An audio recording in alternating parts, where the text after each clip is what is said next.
IPTV, la información especializada, siempre a tu alcance.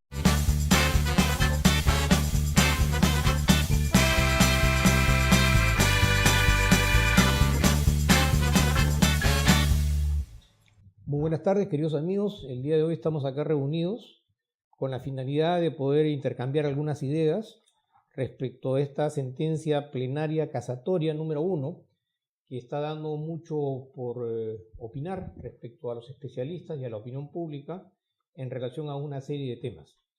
En efecto, el día de hoy estamos acá con presencia de profesionales sumamente distinguidos, como es el caso de la doctora Mercedes Herrera, que es socia del estudio Herrera Flores Abogados, el doctor Fidel Mendoza, que es un prestigioso jurista y penalista, también es profesor universitario con estudios en la Universidad de Salamanca, el distinguido doctor Justo Balmaceda, que es profesor de Derecho Penal de la Universidad San Ignacio de Loyola, con estudios también en el extranjero, y además con presencia del doctor Gerardo Lama Suárez, que es socio del estudio que actualmente compartimos.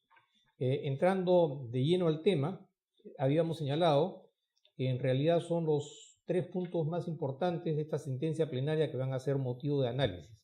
El primero, respecto a la autonomía del denominado delito de lavado de activos. El segundo, la noción de gravedad, que ha sido motivo de pronunciamiento por parte de esta sentencia plenaria casatoria en relación a una casación. Y en tercer término, el estándar de prueba. Si bien es cierto que estos 3 elementos son referenciales, eso no implica de ninguna manera que estemos en libertad de poder emitir cualquier opinión que tenga relación con el tema, sobre todo por parte de aquellos magistrados que no estuvieron de acuerdo con esta sentencia plenaria.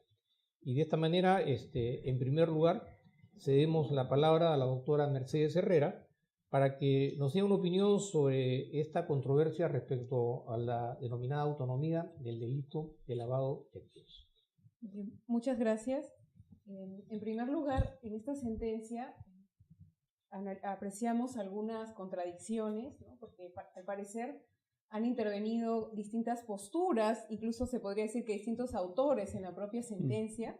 En la primera parte de la sentencia se habla de la autonomía sustantiva del delito de lavado de activos y en mi opinión el concepto que se tiene de la autonomía es equivocado, ¿no? Quizás se confunde la autonomía con la independencia.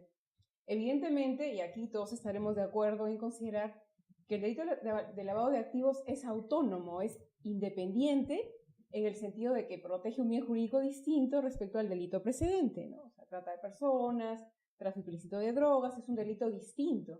Y en ese sentido señalamos que es independiente o autónomo, pero solo en ese sentido, no como lo señala la sentencia plenaria, de manera errada desde mi perspectiva, que señala, ¿no? O considera que esta autonomía significa una no referencia absoluta a un delito previo, como si estuvieran desconectados, ¿no?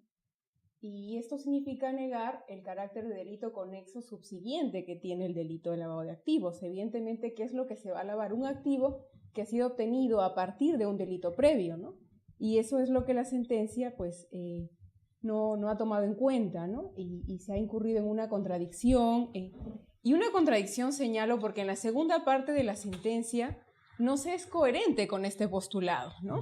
O sea, se afirma que estamos frente a un delito autónomo y se critica incluso la doctrina nacional y la interpretación que destacados autores han tenido acerca del tema o incluso también la jurisprudencia sobre la materia. Y sin embargo, en la segunda parte de la sentencia se concluye que la procedencia delictiva de los bienes es un elemento típico, es un elemento normativo. Y esto a lo largo de la sentencia plenaria, por ejemplo en el Fundamento Jurídico 11, Fundamento Jurídico 21, o en la parte resolutiva está muy claro, no se puede prescindir del origen delictivo.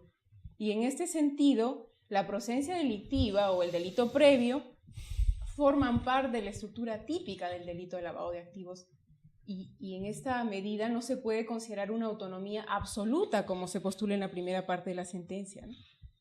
Y aquí considero pues, que esta parte es desacertada, ¿no? Incluso induce a confusión porque hasta hace algún tiempo la Fiscalía postulaba una autonomía absoluta, ¿no?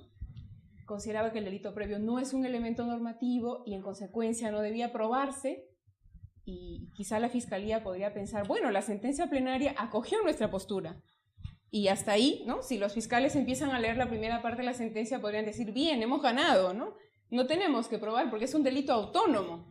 La consecuencia práctica sería, lógica además, no hay que probar. Si es autónomo en ese sentido, como postura la Corte Suprema, no vamos a acreditar ese delito previo, esa procedencia delictiva. Y sin embargo, la segunda parte de la sentencia y la parte de la conclusión señala claramente, no deja lugar a dudas, que la procedencia delictiva de los bienes debe acreditarse. Debe acreditarse con certeza, debe acreditarse más allá de duda razonable, debe acreditarse con prueba indiciaria, y esta parte está muy bien explicada, ¿no? Y en este punto la Corte Suprema no se aleja, es decir, continúa la línea jurisprudencial que ha mantenido hasta la fecha, que venía señalando la necesidad de probar la procedencia delictiva de los bienes. Y yo diría también de un sector importante de la doctrina que ha trabajado este tema y que estamos de acuerdo con negar, ¿no?, esta autonomía entendida así, ¿no?, como una desvinculación del delito de lavado de activos respecto al delito previo.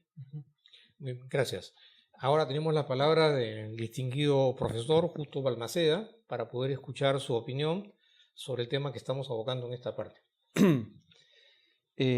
Yo también coincido bastante con Mercedes en que resulta bastante contradictoria la sentencia y para mi gusto, de hecho, tenía que aclarar muchas cosas y sin embargo no termina de hacerlo. Vuelve a centrarse en aspectos formales y no termina de ahondar en la idea de la autonomía, ¿no? Y de hecho repite varias veces el artículo 10, se centra en el reglamento modelo del sobre delitos de lavado de activos y tráfico ilícito de drogas, tratando de buscar dónde estaba el antecedente de la idea de autonomía, ¿no? Pero cuando la vuelve a explicar, vuelve a centrarse en lo que la doctrina ha distinguido sobre las autonomías, la autonomía procesal y la autonomía material. Y insiste reiteradamente en la autonomía procesal, pero es que esta autonomía no en ningún momento estaba siendo criticada por el Ministerio Público, sino, de hecho, ese era el caballito de batalla del Ministerio Público. El Ministerio Público da un paso más y dice, es que no es un elemento normativo. Y para mi gusto, no queda claro en la sentencia que sea un elemento normativo. De hecho, en la parte de donde se desarrolla la idea de autonomía, no se habla en ningún momento de que sea un elemento normativo el hecho previo para analizar su autonomía respecto del delito de lavado de activos. Y cuando en la parte resolutiva final de la sentencia, la frase que usa como si tuviera miedo de decirlo es que el hecho previo se convierte en un componente normativo. El origen delictivo es un componente normativo. En vez de decirlo directamente, es un elemento normativo del tipo penal, ¿no? Como queriendo congraciarse con todas las partes.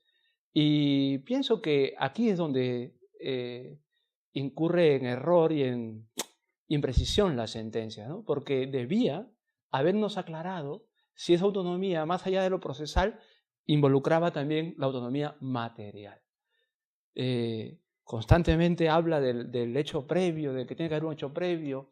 Vuelve, pienso yo, a no meterse en los problemas reales de la relación entre el hecho previo y el delito de lavado de activos, como por ejemplo lo que la doctrina siempre separó, lo que eran los hechos previos competentes de la receptación y los hechos previos competentes de lavado de activos, ¿no? Porque hay un delito ahí, aunque está clarísimo, pero eso lo teníamos claro los doctrinarios siempre, que el artículo 10 era simplemente declarativo, no era un tipo penal, ni era meramente interpretativo, ¿no? Y ahí está el delito de robo, por ejemplo. Por el delito de robo, como siempre se ha entendido en la doctrina internacional y hasta también en la nacional, de los autores que tienen los libros que hacen una exégesis de la parte especial del Código Penal, la receptación tiene como hecho previo a todos los delitos que tengan su inicio en un delito contra el patrimonio. Y el robo es un delito contra el patrimonio. Y está enlistado ahí. Y la sentencia vuelve a enlistarlo, ¿no? Como si fuera absolutamente del lavado de activos, ¿no? ¿Cómo deja entonces a la receptación? no deja claro, concluyendo ya, entonces, si esta autonomía alcanza a la autonomía material y qué clase de delitos previos puede ser. Ya veremos luego en la gravedad, donde trata de meterse, donde tampoco pienso yo que es clara, pero esta autonomía todavía deja mucho que decir.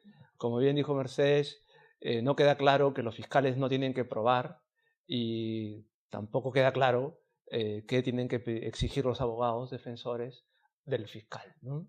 Nos vuelve, pienso yo, a dejar todavía con muchas imprecisiones. Bien, muchas gracias. Ahora las palabras del distinguido doctor Fidel Mendoza para poder, digamos, compartir sus experiencias y sus opiniones. Bien, ante todo agradezco la invitación del estudio Damas y permitirme compartir estas ideas, estas reflexiones sobre la sentencia plenaria con tan distinguidos colegas, con quienes podrán escucharnos y tener alguna idea adicional sobre una sentencia que no se deja leer. Lo que correspondería en una decisión de esta naturaleza sería establecer bases a partir de las cuales continuar con problemas ya diferentes, a mi juicio, de mucho mayor valor que uno que no ha sido resuelto por esta y que ciñó un debate los últimos 8 años. Hay otras materias mucho más relevantes, que por cierto en España están bastante más desarrolladas, que es de donde recojo la mayor parte de la información. Por ejemplo, el blanqueo o el lavado de activos procedente de los delitos de defraudación tributaria, fundamentalmente. Algunas formas de comisión a través de sociedades offshore. La utilización de la banca o los centros financieros offshore, donde predominantemente se aprecia el carácter transnacional de este delito, que en nuestro país pues apenas ha tenido tratamiento. Se esperaba que en este pleno jurisdiccional el problema del delito fuente sea resuelto, pero esto no ha sido así. De hecho, comparto plenamente las observaciones de Mercedes Herrera, de Justo Balmaceda, en torno a que existen claramente dos autores por lo menos, pero con posiciones contrapuestas, ni siquiera que se complementan entre sí. Por una primera parte, apreciamos que se atribuye al artículo 10º un carácter que a mi juicio no tiene. Esto es, de una norma puramente declarativa, ¿no? Tratando de basarla, encontrando la fuente en este reglamento del SICA que has hecho mención, Justo, atribuyéndole a las convenciones internacionales aprobadas por nuestro Estado el carácter de inutilizables, no tienen utilidad para, claramente lo que señala esta primera parte de la sentencia, cuando más bien se tratan de normas vigentes, en vigor.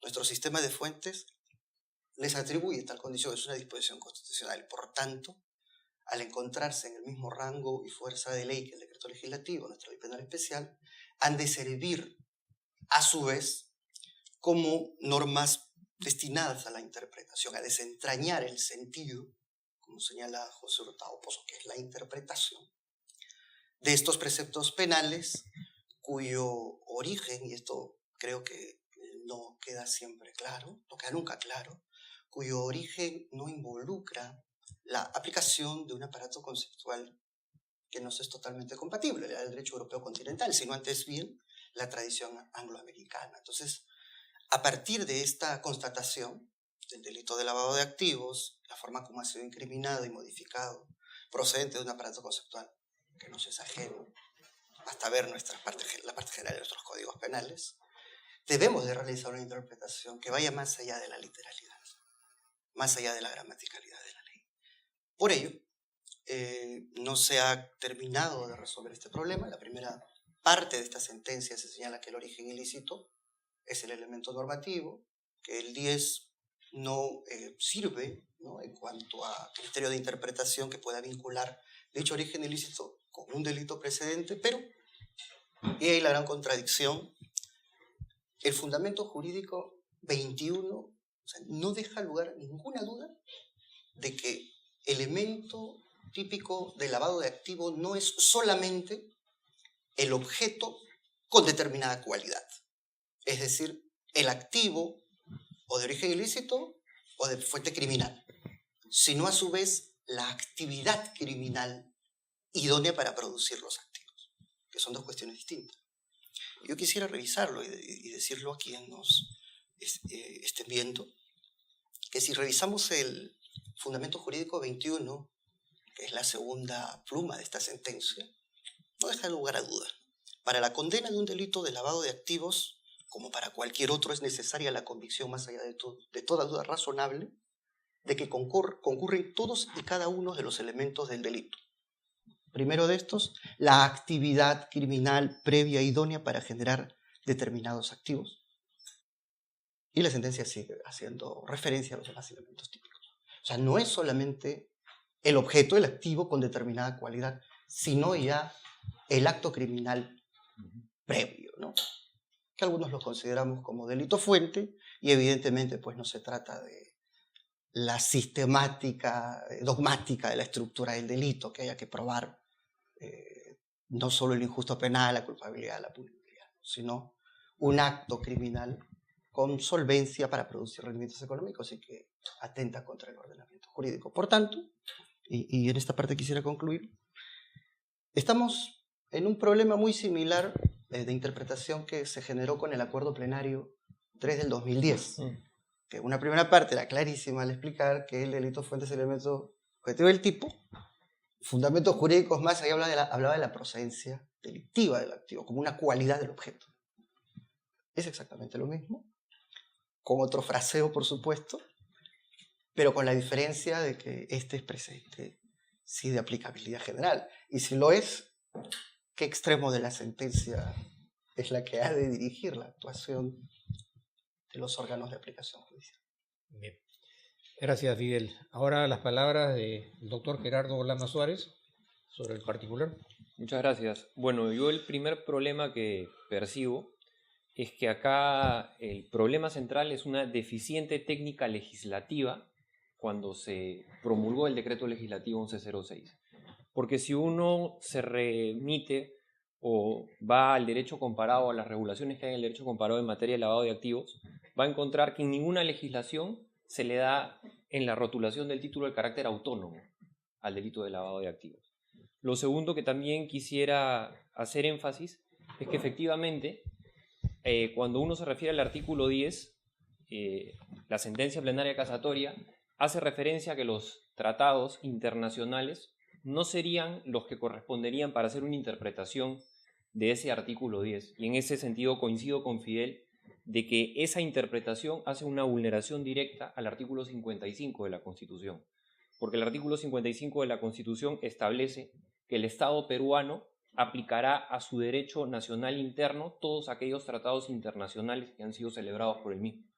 Como todos sabemos, el origen de la tipificación del lavado de activos es la Convención de Viena en 1988, con su evolución, que es el Convenio de Palermo del año 2000, o Convención de Palermo, y posteriormente la Convención de Mérida, que en realidad lo que hace es reformular y ampliar el catálogo de delitos fuentes. Entonces el primer problema que yo veo es un problema de interpretación. ¿Por qué? Porque se está tomando un reglamento que es una suerte de guía para hacer una interpretación de un artículo o que es una mera declaración, ¿no?, de reconocimiento, pero sin embargo esa mera declaración de reconocimiento ha sido utilizada desde el año 2002 a la fecha. ¿Y por qué digo desde el año 2002? Porque el artículo 10 es una evolución del artículo 6 de la Ley Penal contra el Lavado de Activos.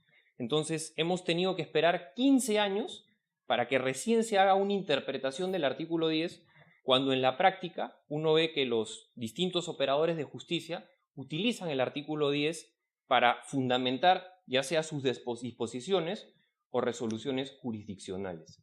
Entonces el problema, como vuelvo a repetir, creo que es un tema de técnica legislativa. Yo creo que el artículo 10, desde su concepción, fue mal planteado y ha generado todas estas confusiones. Otro problema que también se puede percibir de la sentencia casatoria es que no se ha desarrollado el tema de las agravantes. Y las agravantes específicamente te remiten a delitos fuentes para que se puedan configurar las mismas. Entonces, si uno se va a ceñir en lo que dice la sentencia, que se trataría de una actividad criminal de manera genérica y no específica, también habría que desarrollar qué cosa se entiende por actividad criminal de manera genérica. ¿Por qué? Porque cuando nos remitimos a actividad criminal, sabemos que el término actividad criminal es una mutación del término delito. En otras palabras, el hecho mínimamente tiene que ser típico y antijurídico, pero típico y antijurídico referido a un delito específico. No puede ser típico y antijurídico de manera genérica. Siempre tendremos que remitirnos a un hecho específico, a un delito específico. ¿Por qué? Porque, como bien se ha dicho en un primer momento, esto, más allá de un problema de interpretación, esto es un problema eminentemente de tipicidad. El delito de lavado de activos tiene dentro de sus elementos objetivos una actividad criminal generadora de ganancia ilegal. Y si esta actividad criminal no ha sido debidamente acreditada, estamos incurriendo en la tipicidad. Y la tipicidad es la categoría más importante de la teoría del delito. ¿Por qué? Porque intrínsecamente está conectada al principio de legalidad, que a su vez tiene una conexión directa con la vertiente del ex certa.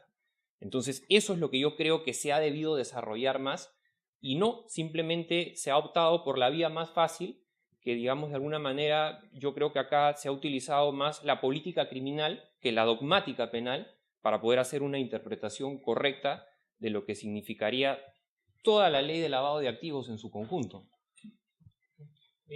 Yo quisiera quizás alterar la secuencia de los temas para poder incorporar un tema que, desde mi opinión personal, es muy trascendente en cuanto a la forma y la justificación, cómo es que la Fiscalía de la Nación solicita la convocatoria de un pleno jurisdiccional, porque ahí, a mi entender, radicaría uno de los problemas más importantes, que a su vez ha generado otro tipo de problemas. Y la legislación procesal penal, como es de conocimiento público, tiene exigencias muy precisas, ¿no? Porque acá lo que estamos tratando es la posibilidad de alterar una sentencia que tiene condición de cosa juzgada. Entonces, para poder generar ese tipo de sustentación, hay que ser muy formales desde el punto de vista constitucional y procesal para una convocatoria. Y la ley procesal penal es clara en establecer que tienen que haber puntos de controversia. Y los puntos de controversia tienen que surgir a raíz de casaciones, no de recursos de nulidad.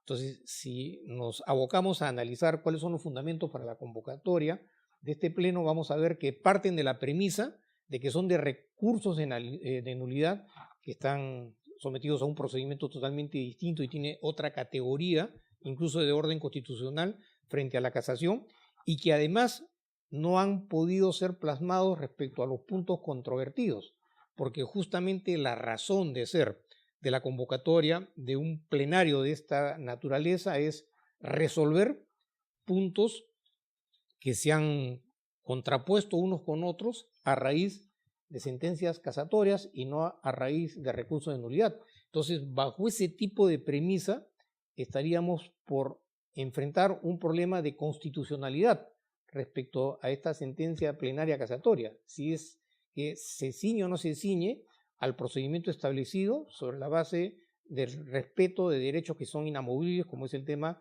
de la cosa juzgada. Sobre ese aspecto yo quisiera escuchar alguna opinión de ustedes, sin perjuicio de continuar con la secuencia de los acontecimientos. ¿Usted qué opina, doctora? Bueno, yo creo que la casación de Arequipa 92-2017 generó una cierta conmoción, ¿no?, en el Ministerio Público y en general en algunos actores procesales en relación a dos temas que yo creo que sí fueron motivo de cierta controversia, y es, el primero es relativo a la gravedad, ¿no?, de los delitos, si cabe establecer la gravedad y los criterios que se establecieron en la casación respecto a una pena mínima, ¿no?, a unos ciertos criterios formales para poder condenar por el delito de lavado de activos, y en concreto el relativo al delito de fraude en la administración de persona jurídica, que se concluyó que no podía ser considerado un delito fuente. Me parece que sí hubo un tema de controversia, y el segundo es el relativo a la necesidad de probar el hecho previo en todas sus circunstancias, ¿no?, de tiempo, modo, lugar, y me parece que estos dos puntos sí que ameritaban un pronunciamiento. Ahora, respecto a la procedencia delictiva, efectivamente, a mí se me ha llamado la atención, ¿no?, que se haya convocado un pleno para discutir sobre este tema cuando en realidad se ha recogido la postura que se venía sosteniendo en la Corte Suprema, ¿no? En los diversos pronunciamientos, incluso en el recurso de nulidad que tanto se cita en la propia sentencia, ¿no? Entonces, en ese sentido, la Corte Suprema no ha cambiado su línea jurisprudencial, sí en relación a la gravedad y sí en relación a estas circunstancias o a esta exhaustividad en la probanza, ¿no? Que se estableció a través de la casación de Arequipa 92-2017. Gracias. ¿Tú qué opinas, Fidel, sobre este aspecto en concreto? Las razones que motivan esta instauración de este excepcionalísimo pleno jurisdiccional se basaron, a mi juicio, en una interpretación no exhaustiva, sobre todo de este extremo de precedente vinculante de la casación 92-2017 relativa a la procedencia criminal de los activos, las otras en relación con la gravedad en la tanda correspondiente, ¿no? Cuando, ¿no? Una lectura, vamos, tampoco exhaustiva, sino elemental, no quería decirlo, elemental, nos permite apreciar que el fundamento jurídico 56, ¿no? Señala que este Supremo Tribunal considera que para incluir un determinado delito en la cláusula abierta se tendrá en cuenta estos factores, que Mercedes ha hecho referencia, ¿no? La pormenorización. Pero claro, esto generó todo un problema mediático, ¿no? Y una serie de rebotes, de revisiones de la sentencia que generaban una línea de opinión de algo que no se había terminado de entender, porque sostenían que los casos emblemáticos del país se van a caer, cuando todos sabemos que estos fundamentalmente son causas de lavado de activos procedentes del narcotráfico, de los delitos contra la administración pública, de la minería ilegal, todos los cuales sí se encuentran expresamente recogidos en el artículo 10, en este catálogo referencial, como no en la cláusula general. Entonces el precedente vinculante sí exigía estas características del acto criminal precedente, pero en torno a esta.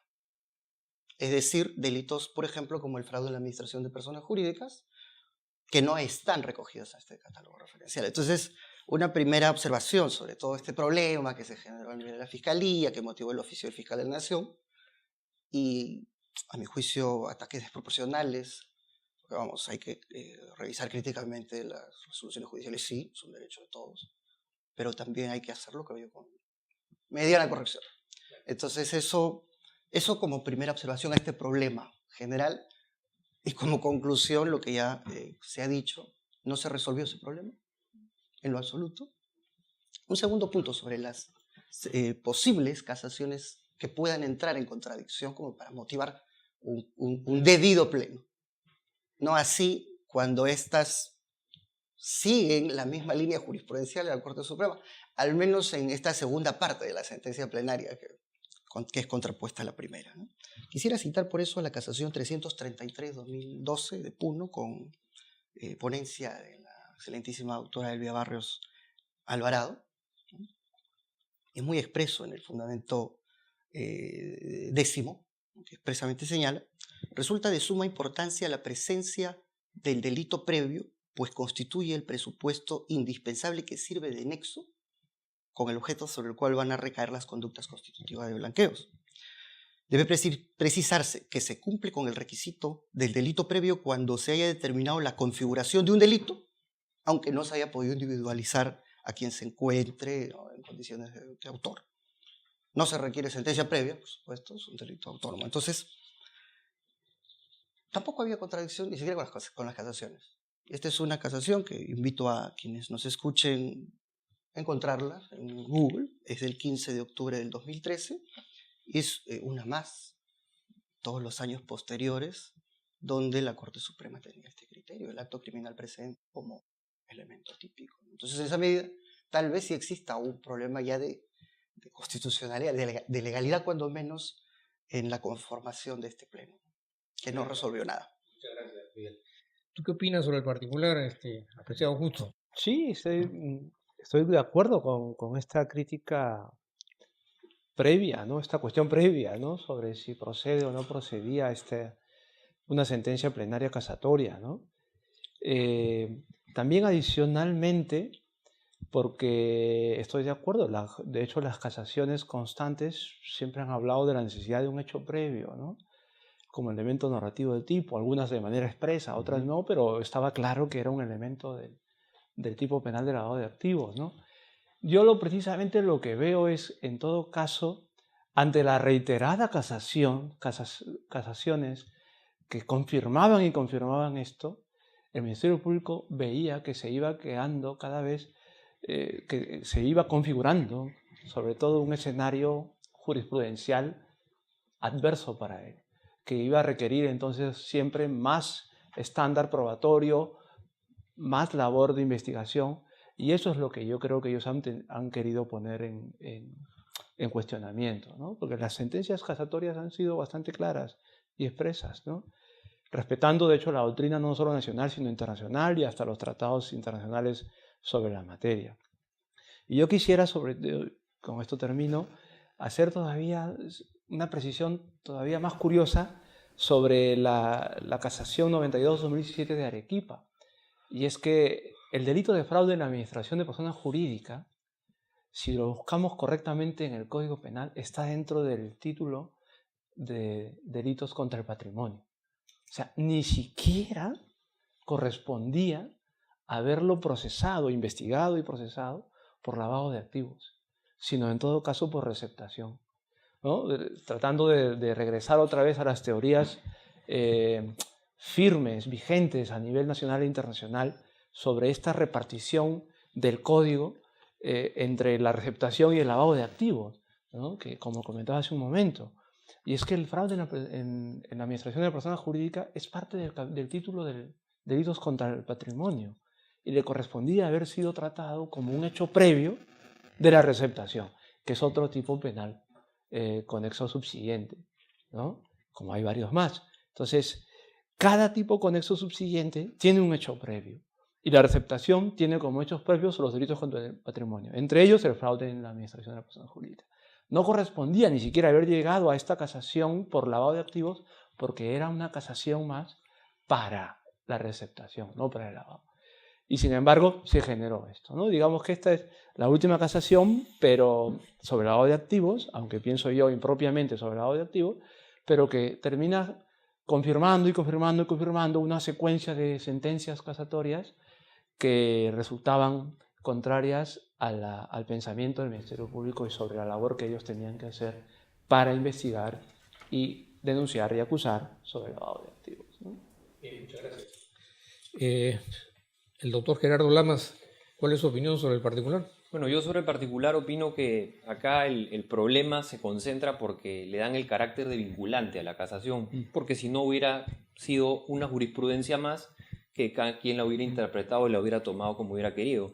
Yo, desde que empecé a realizar una investigación en el tema del lavado de activos, la mayoría de la doctrina establece que el delito fuente o delito precedente es un elemento objetivo del tipo. Y es normativo por la sencilla razón que requiere de una valoración jurídica por su misma construcción de ser un delito. Esa misma construcción es la que le da una valoración y lo vuelve un componente que es necesariamente importante. ¿Por qué? Porque si no existe el delito fuente, no puede haber delito de lavado de activos. Que el delito de lavado de activos es autónomo en su ejecución, porque tiene un bien jurídico propio distinto, no quiere decir que pueda subsistir si un hecho previo en el que se generó la ganancia ilegal que posteriormente va a ser blanqueada. Lo segundo que tendría que decir es que respecto a la casación 92-2017, y quiero ser un poco, de repente, no quiero ir contra nadie, pero es así como yo lo entendí, como se dio, salió una noticia en un periódico diciendo que el país iba a volver un paraíso fiscal, en concreto, ¿no? Entonces yo creo que para poder haber hecho esa afirmación de que el Perú se va a volver un paraíso fiscal, habría que entender qué cosa es un paraíso fiscal, ¿no? Qué cosa es una plaza offshore, qué cosa es un offshore, ¿no? Y es un contenido eminentemente tributario, que eventualmente puede ser utilizado para lavar dinero, creo que es algo muy lejano a nuestra realidad, ¿no? Acá lo que ha habido es una sala que ha tenido un criterio sólido respecto a algo que se viene discutiendo hace más de 10 años, que no es nada nuevo, y el problema se suscita específicamente porque acá ha habido una confusión entre lo que es la investigación por lavado de activos y lo que es una sentencia por lavado de activos. No creo que haya ninguna sentencia en el sistema en la que no se haya acreditado mínimamente un delito fuente, porque eso sería inviable. En otras palabras, no hay una autonomía absoluta. Siempre tiene que haber una conexidad con un hecho previo, que es algo que la casación 92-2017 desarrolla y ahonda bastante, ¿no? Porque te exige en modo, tiempo, lugar, como bien decía Mercedes, pero no es algo nuevo, no es algo distinto, no es algo que no se haya discutido siempre y no es algo que tampoco tendría que sorprendernos, porque la diferencia entre esa casación y la sentencia actual simplemente es que yo creo que ahora la valla es más alta para el Ministerio Público en lo que significa la acreditación. No va a soslayar para nada que haya que acreditar un hecho previo delictivo. Bueno, continuando con el desarrollo de los temas, ahora es importante hablar sobre la noción de gravedad, que es un tema también trascendental en cuanto al contenido de esta sentencia plenaria, que por su connotación y por la etiología misma del delito de lavado de activos ameritaría una opinión. Doctora, por favor, sus opiniones sobre el particular. Sí, muy bien. Efectivamente, la casación de Arequipa 92-2017 desarrolla el tema de la gravedad y establece unos parámetros a partir de una pena mínima, ¿no? De 1 a 4 años, y termina excluyendo el delito de fraude en la administración de persona jurídica. Y a mi parecer, en este desarrollo que hace del criterio de la gravedad, los vocales de la Corte Suprema están yendo quizá un poco más allá de la ley, ¿no? Y aquí hay dos cuestiones que es preciso distinguir. Una cosa es delimitar el delito de lavado de activos respecto al delito de receptación u otros delitos, como ha señalado antes justo Balmaceda. El delito de fraude podría considerarse un delito, o de hecho está en el capítulo, y entonces vamos a reconducirlo a delitos contra el patrimonio. Y esa es una cuestión de delimitación del delito, ¿no? Si corresponde aplicar lavado de activos o corresponde aplicar receptación. Es una cuestión distinta a la gravedad, porque efectivamente de ley elata, el artículo 10, si bien hace referencia a una serie de delitos inicialmente graves, como son el secuestro, el proxenetismo, trata de personas, tráfico ilícito de drogas, también contiene una cláusula general que señala que también cualquier otro con capacidad de generar ganancias ilegales. Por lo tanto, hay una referencia genérica a cualquier delito con capacidad de generar ganancias ilegales.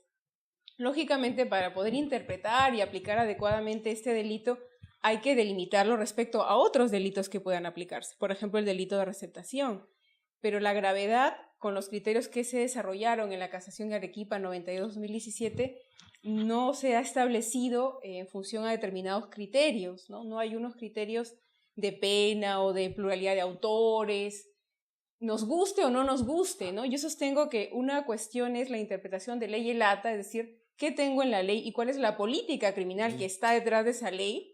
Puedo estar o no de acuerdo con ella, puedo criticarla, porque inicialmente el lavado de activos se refería a delitos graves, nació vinculado al tráfico ilícito de drogas, al crimen organizado, pero la tendencia, y también en otros países, es ampliar, extender, sancionar, considerar lavado de activos a cualquier acto que es generador o que es capaz de generar ganancias ilegales y por lo tanto extenderlo a cualquier conducta y no solamente a delitos graves. Y aquí me parece que la noción de principio de legalidad, ¿no? De taxatividad que hace la casación de Arequipa 92-2017 no es la más acertada, porque ya están yendo a una función que en todo caso le corresponde al legislador, ¿no? De decir cuáles son los criterios de gravedad, cuando eso en todo caso debería incorporarse en el artículo 10, ¿no? Pero actualmente, tal como está redactado el artículo 10, cabe considerar lavado de activos cualquier hecho que esté en capacidad de generar ganancias ilegales. Y en este sentido, y es uno de los pocos aspectos en los que estoy de acuerdo con la sentencia plenaria, ¿no? Que efectivamente enfatiza que la gravedad no es un criterio que esté establecido en el artículo 10 y no cabe hacer esta reducción teleológica del tipo, ¿no? Y excluir cualquier otro tipo de conductas. Pero repito, otra cosa es delimitar y en función a los otros tipos penales que se puedan aplicar y básicamente al delito de receptación, deslindar del lavado de activos algunas conductas y aplicar el tipo penal de receptación, ¿no? Según sea el caso. Bien, gracias. ¿Tu opinión, por favor, Fidel? Sí. Cuando se establece un concepto de gravedad sobre la base de la penalidad abstracta de la ley, esto es, serán potenciales delitos fuente aquellos que superen los 4 años. Yo creo que la casación 92 se basó en un criterio eminentemente formal. El legislador desconoce, ¿no?, su labor de modificación penológica elemental en los criterios de proporcionalidad, por exceso, por defecto.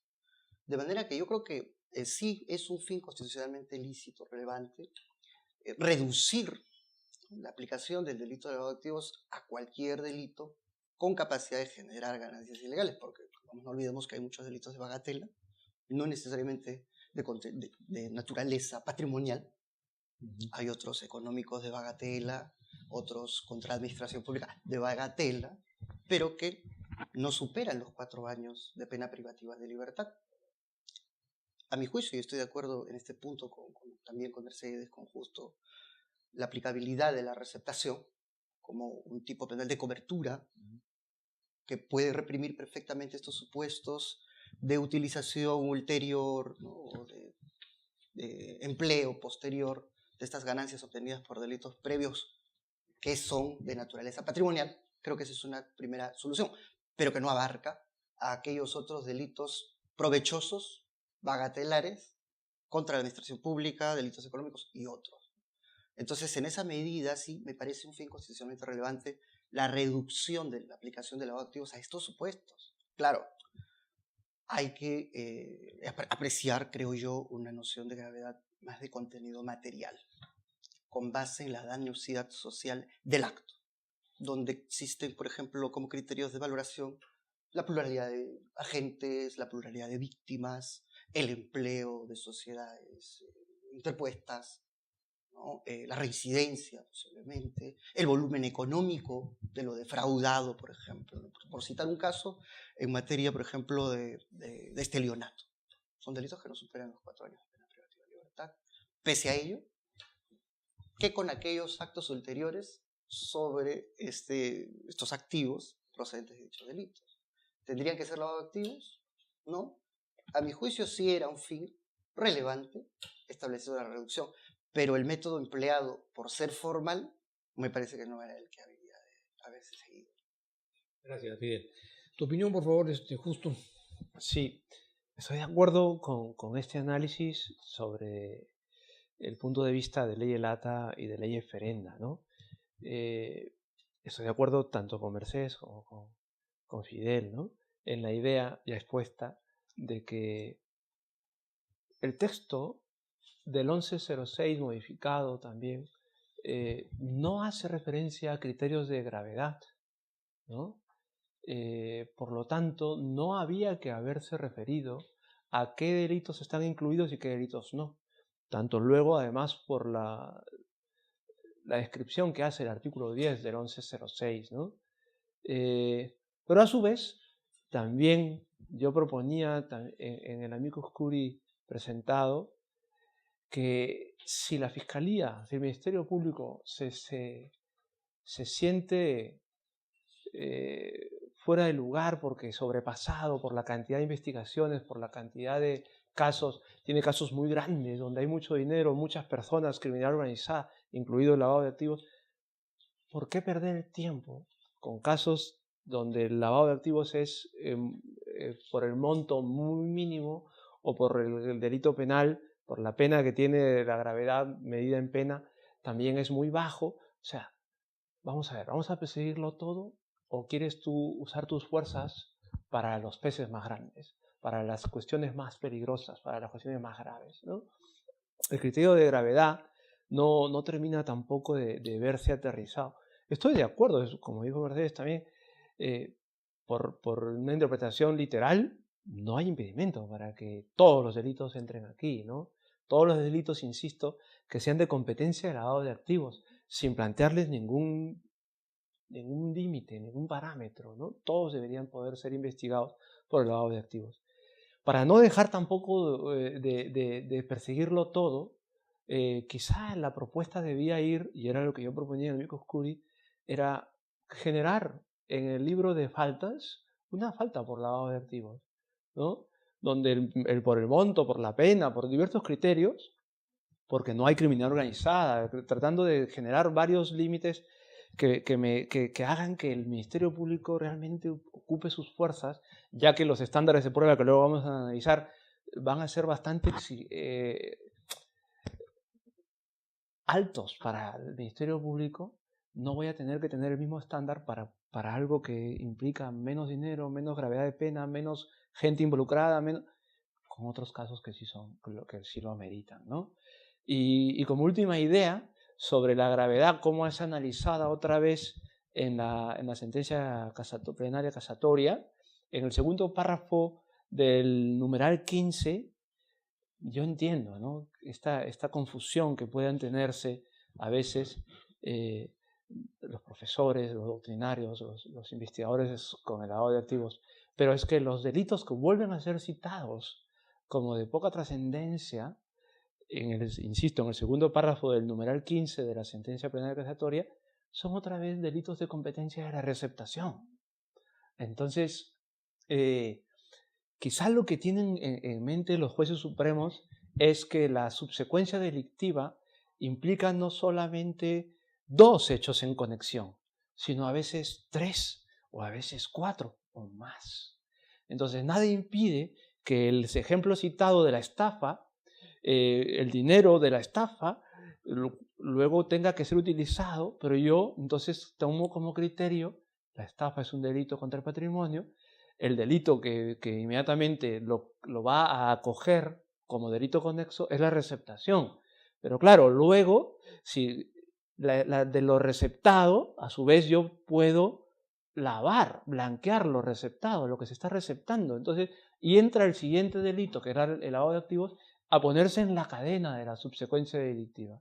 Entonces, hay que tener claro también, para que no exigirle al Ministerio Público que todo lo investigue o lo judicialice a través del lavado de activos, sino que sus fuerzas las gaste como debe ser, utilice correctamente sus fuerzas, ¿no?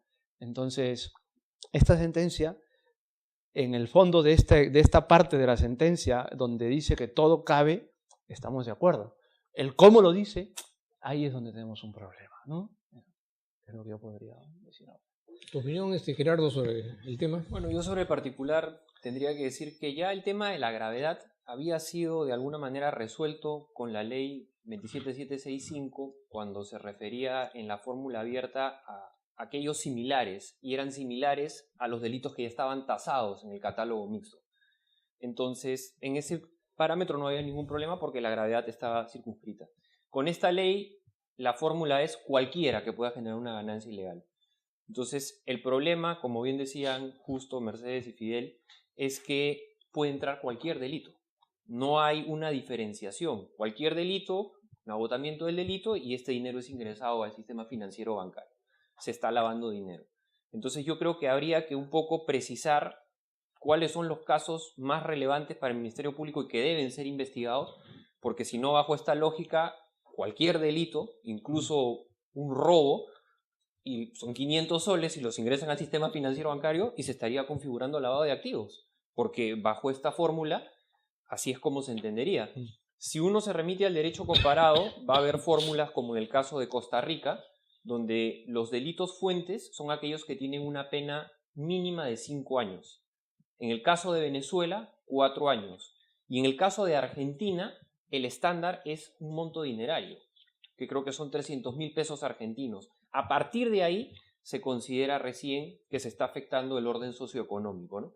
Entonces, yo en ese sentido creo que sí la casación cometió un error, porque yo creo que el fraude en la administración de personas jurídicas, a pesar de que, como bien dice Justo, es en conexión con la receptación, pero ese dinero sí pudo haber vulnerado el orden socioeconómico y sí revestía la gravedad suficiente para ser considerado un delito fuente, ¿no? En ese aspecto es el único al que yo discrepo de la casación, y esa sería mi opinión.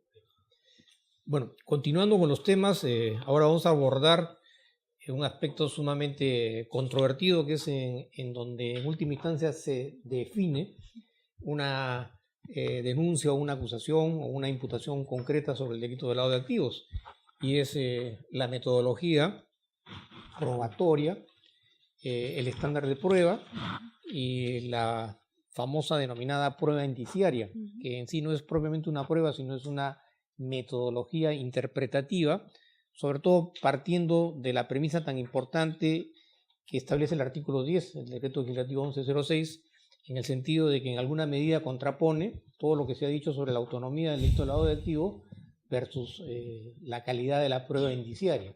Entonces queríamos escuchar algunas opiniones, sobre todo tú, sé que eres una persona bastante entendida sobre este tema.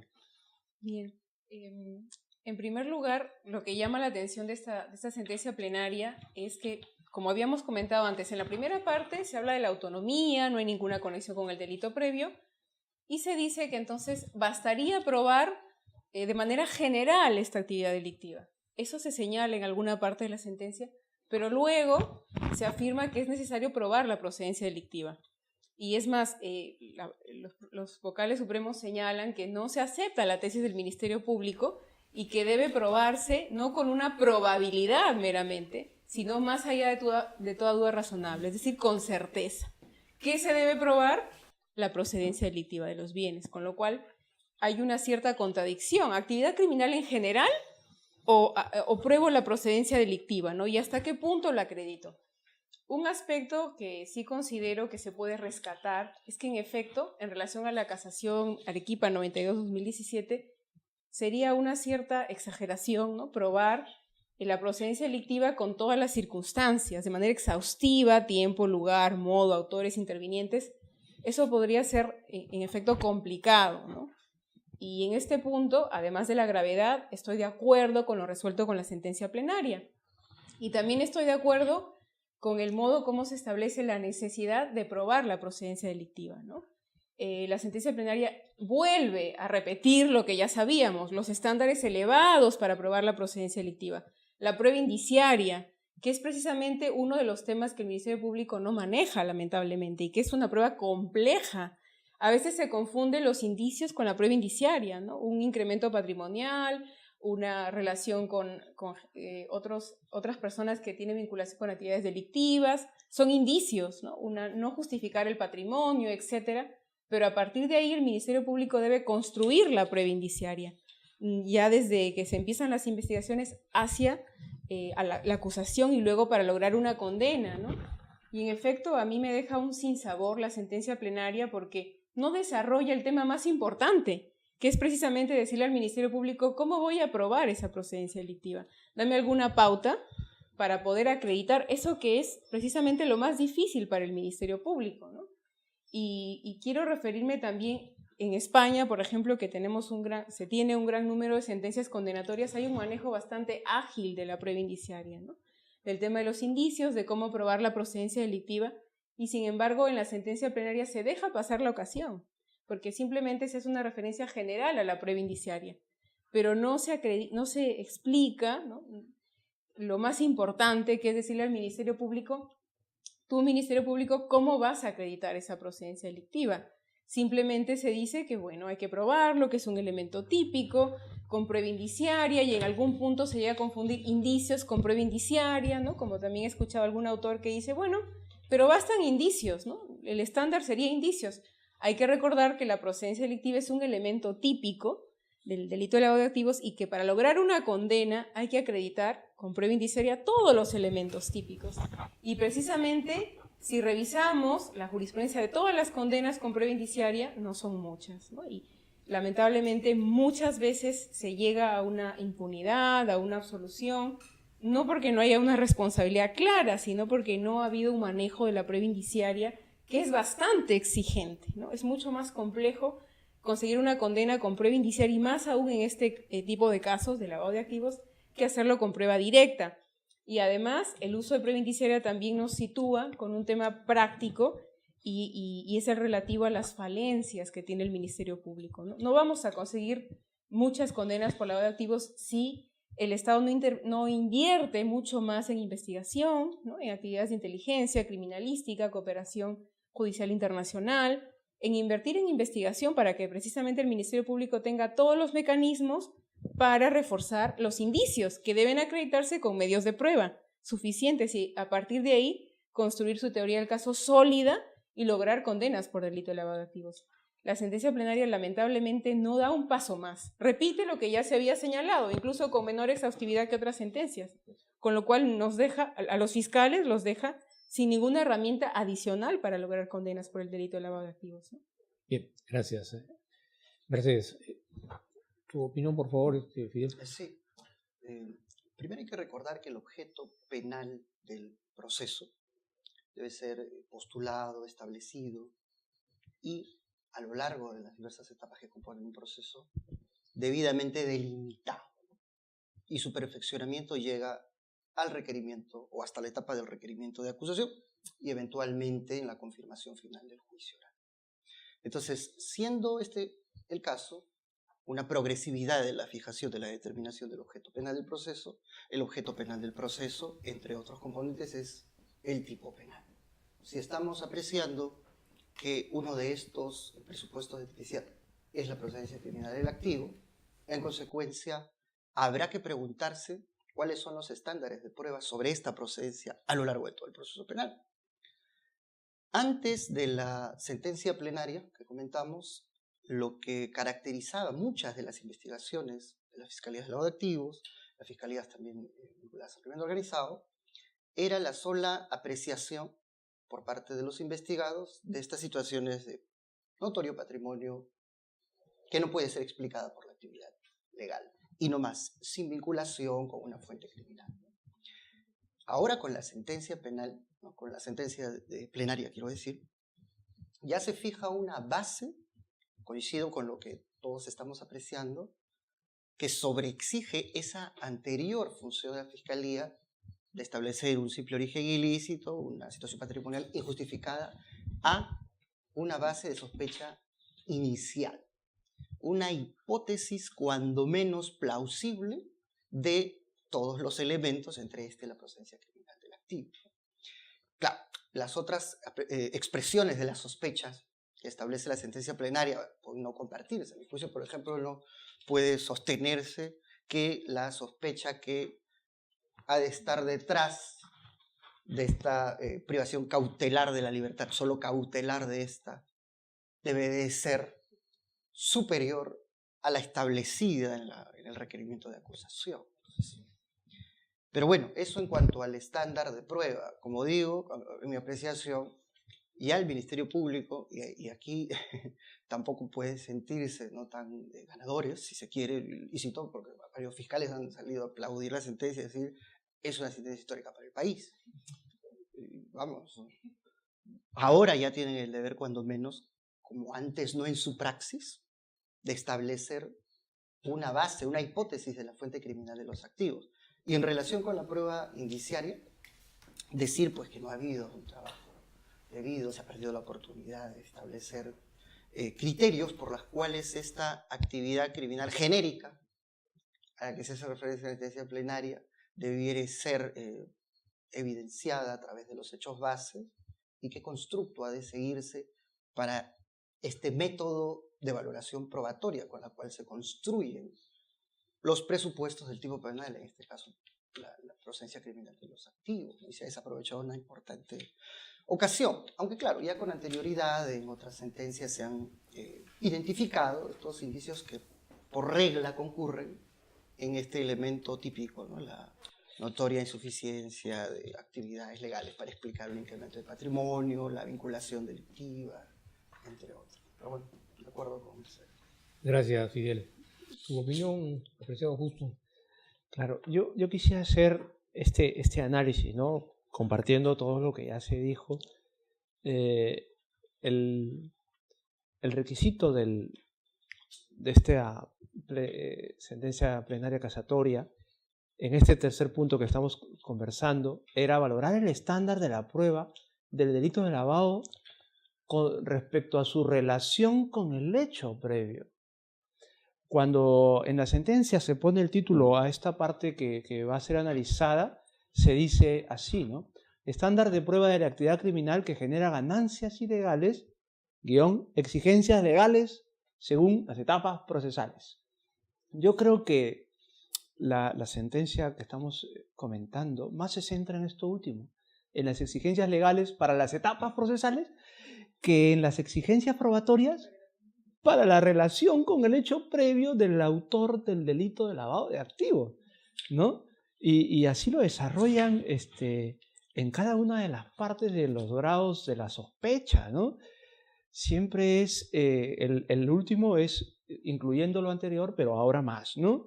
Pero siempre es sobre requerir un alto grado de probabilidad de que el imputado ha cometido el delito. Yo sospecho que tú has cometido el delito, sí, tengo la sospecha de lo que lo has cometido, pero pruébalo, pues. El detalle es que esa sospecha, grave, menos grave, súper grave, como quieran llamarle, tiene que estar sustentada, no solo en indicios, sino en prueba. Y si esa prueba va a ser la indiciaria, pues dígalo usted, prueba indiciaria, y que reúna todas las pruebas que corrobore cada indicio, en coherencia cada indicio con cada prueba que va a corroborar cada indicio, con todas las reglas de la prueba indiciaria. Yo creo que varios abogados esperábamos esta clase de determinación en la sentencia, ¿no?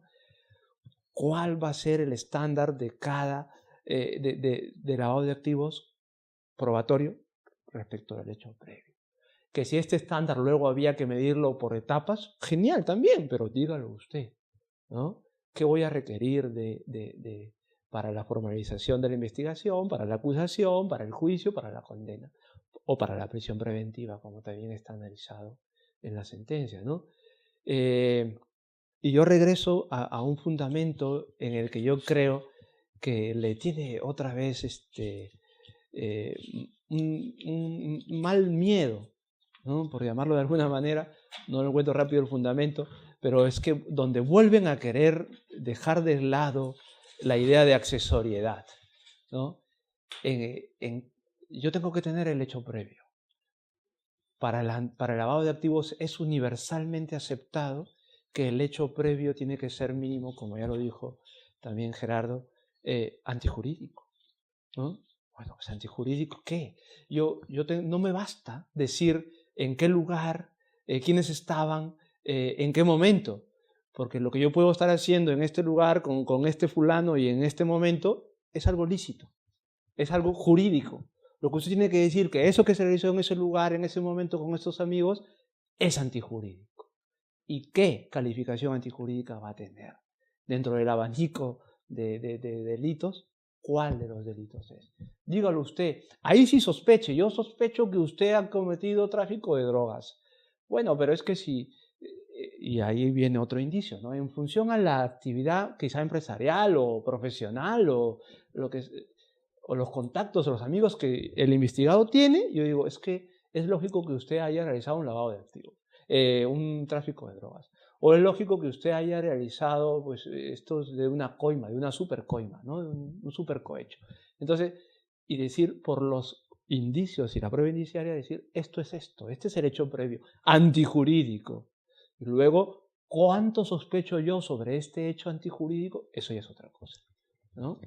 Entonces, yo pienso que ahí la sentencia es interesante, aunque las nuevas frases de sospecha grave, sospecha leve, sospecha suficiente, van a ser frases nuevas para nuestro argot jurídico, para el lavado de activos, no terminan de solucionar la conexión que hay probatoria con el hecho previo. Gracias. Justo. Gerardo, bueno, opinión final para poder cerrar. Yo coincido que sí, efectivamente se ha repetido de alguna manera el lineamiento jurisprudencial que ya se había dado respecto a prueba indiciaria, que estaba plasmado en el acuerdo plenario clarísimo, y en otras sentencias o recursos de nulidad. Lo que a mí sí y coincido con Fidel, es el tema que propiamente ya en el proceso penal con el nuevo modelo sería la etapa intermedia, ¿no? Que es el control de la acusación, ¿no? Porque si la Fiscalía no puede utilizar esas proposiciones fácticas para desarrollar los elementos del tipo, pues esta acusación no podrá pasar a juzgamiento. Y dentro de esos elementos del tipo está una acreditación de la actividad criminal, que, como bien han dicho todos, no se llega a desarrollar cuál es el grado de acreditación que requiere esa actividad criminal. Entonces, partiendo de esa premisa, es más difícil que los fiscales o la Fiscalía pueda obtener resultados favorables en las postulaciones de acusaciones y propiamente en los juzgamientos. El otro tema que yo también he estado observando de la sentencia es que la sentencia desarrolla presupuestos para admisibilidad judicial de la imputación. Y dentro de estos presupuestos señalan la identificación de una operación sospechosa o inusual. Y cuando nos referimos a la imputación ya estamos ante una formalización de la investigación, cuando yo creo que una operación sospechosa o inusual recién debería ser anclada en las diligencias preliminares porque recién estamos indagando. Entonces, si vamos a imputar con una operación sospechosa o inusual, yo creo que el margen de perder el caso es más alto que habiendo acreditado esa operación en un nivel preliminar, ¿no? El otro tema que también me preocupa es que se hace referencia a los informes de la UIF, cuando ya el acuerdo plenario ha sido claro en establecer que los informes de la UIF no pueden ser considerados prueba, ni siquiera un requisito de procedibilidad, ¿no? Salvo algunas excepciones que las desarrolla, pero creo que, como vuelvo a repetir, pone la valla más alta y entra en contradicciones en algunos puntos que son trascendentes. Y básicamente eso tendría que decir al respecto para ya no repetir lo que los demás han señalado de manera muy clara, ¿no? Bueno, queridos amigos, estamos llegando al final de este conversatorio con opiniones en alguna medida coincidentes y sutilmente divergentes en otros aspectos, pero lo real y lo concreto es que creo que va a haber que desarrollar en la práctica jurisprudencial y judicial cuál va a ser el correcto o la correcta interpretación del contenido de este plenario casatorio, que de acuerdo a lo que han opinado cada uno de ustedes, parecería que tiene aspectos que no solamente no han podido ser solucionados a lo largo de los últimos años, sino que a raíz de otro tipo de elementos o componentes se habrían vuelto más controvertidos de lo que ya de por sí eran, en tanto que parecería que no han podido ser solucionados conforme a lo que hemos manifestado. Pero sí me parece también importante resaltar otro tema que sí lo veo con una óptica más positiva, ¿no? Yo creo que había la necesidad, ¿no? O existe la necesidad de discutir sobre este tema, ¿no? Porque como estamos viendo en los últimos tiempos, el lavado de activos ha pasado a convertirse en el delito estrella, ¿no? Y esto está involucrando toda la sistemática procesal, jurídica, judicial, incluso de contenido político. Entonces, lo importante y lo rescatable es que a través tanto de la casación como a través de la sentencia plenaria casatoria se ha establecido como imperativo debatir y discutir sobre el contenido de esta problemática bajo la premisa de que todos de una u otra manera estamos involucrados en el tema. Y lo que justamente perseguimos es que dispongamos de un sistema de justicia, un sistema de carácter procesal, equitativo, garantista, respetuoso, porque en última instancia todos estos esfuerzos jurisprudenciales, interpretativos, doctrinarios, jurídicos, legales, están dirigidos hacia la sociedad, hacia los justiciables. Es en última instancia en donde termina la finalidad de todos estos esfuerzos. Y en ese sentido yo creo que hay un aspecto sumamente positivo: debatir, discutir, opinar de acuerdo a lo que cada uno considera, y este debate va a enriquecer, ¿no?, las líneas interpretativas que en última instancia tendrán que estar plasmadas en las exigencias de carácter jurídico y judicial. Con esto yo quiero poner fin a este debate, agradecer de manera muy especial y encarecida el gesto que han tenido ustedes de haberse permitido el día de hoy estar acá presentes para poder intercambiar algunas opiniones. Y también, por supuesto, deseo encarecidamente agradecer a Actualidad Penal, que son el consorcio empresarial que con su apoyo nos ha permitido realizar esta reunión en aras y en beneficio de todos nosotros. Muchas gracias.